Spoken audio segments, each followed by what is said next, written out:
So ayan guys, kung nagbabalak kang bumili ng Poco X7 Pro or naghahanap ka ng laro, ang ite-testing natin ngayon sa ating Poco X7 Pro ay Stick War Legacy. So meron tayong Poco X7 Pro 16 GB RAM, Dimensity 8400 siya. So Stick War Saga, i-try natin graphics, high quality, advanced settings natin. Yan, okay na siguro lahat yan. Tapos mag-play tayo ng rank game, I think. Okay, try natin sa game. Maganda tong laro na to guys. Kung mahilig kayo sa strategy games. Dati pa siyang laro. Sobrang ganda niya laruin.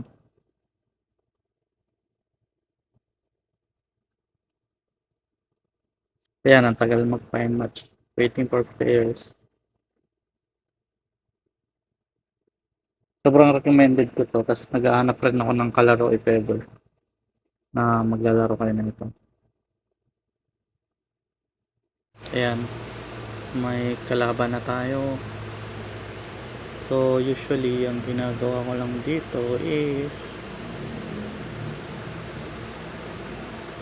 pwede kang mamili ng units mo kung paano mo siya upgrade. Unahin mo ba yung damager mo or ano, basta bahala ka na sa strategy mo kung ano yung gumagana sa'yo, yun na yun. So ikaw, pwede mong kontrolin yung mga units na sinasamon mo, like kunyari ito, yan, pwede ko siya kontrolin, pwede rin i-command ko lang ganun para madali-dali lang.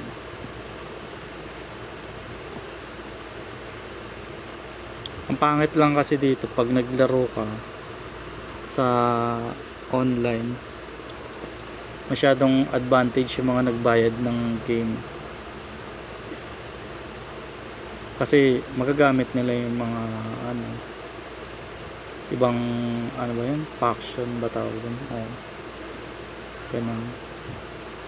Pero iniba na rin nila, pwede ko na rin, ayan katulad nito, meron na ako na itong mga undead gagamit ko, pero yung iba hindi, at least advantage pa rin kahit paano. Pero kung para sa strategy mo, I'm not sure kung may nakaagawa ng ano ba yun, ng default na ano, tas nananalo sila sa kabilang faction talaga. Hindi ko lang sure. Ngayon lang ulit ako naglaro pero sobrang solid nito. Tapusin natin yung buong game sa kalaban. So yung kalaro ko online yan.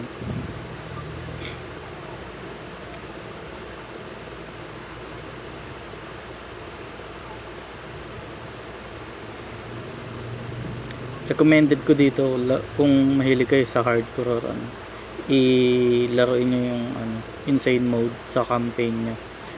Kahit yung sinaunang Stick War, ganda rin. Medyo nakalimutan ko na yung strategy kaya naglalaro ulit ako. Naalala ko na lang ulit.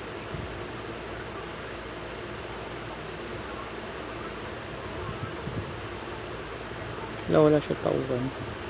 Wala na, talo na to.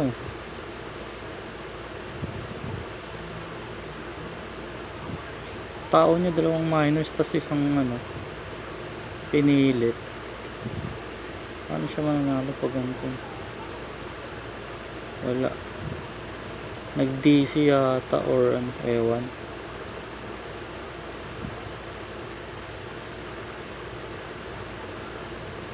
Mali yung ganawa niya. Pinilit niya yung ano, Spartacus niya. Minadali niya. Which is maganda naman yung pagdepensa. Pero pagka ano, pangit. Hindi rin siya bumili ng miner. Pero kung lumusob agad ako, lugi ako. At hindi ako lumusob. Kasi one miss you die lang rin dito sa game na to So ayun lang, sobrang smooth niya dito. Ito lang yung isang ano talaga kaya ako bumili ng ganito. Kasi kahit sa desktop, medyo malag rin siya dati sa PC ko eh. Ewan ko lang ngayon. So, yan. Nasa ano lang. Add to cart nyo na lang yung cellphone. Poco X7.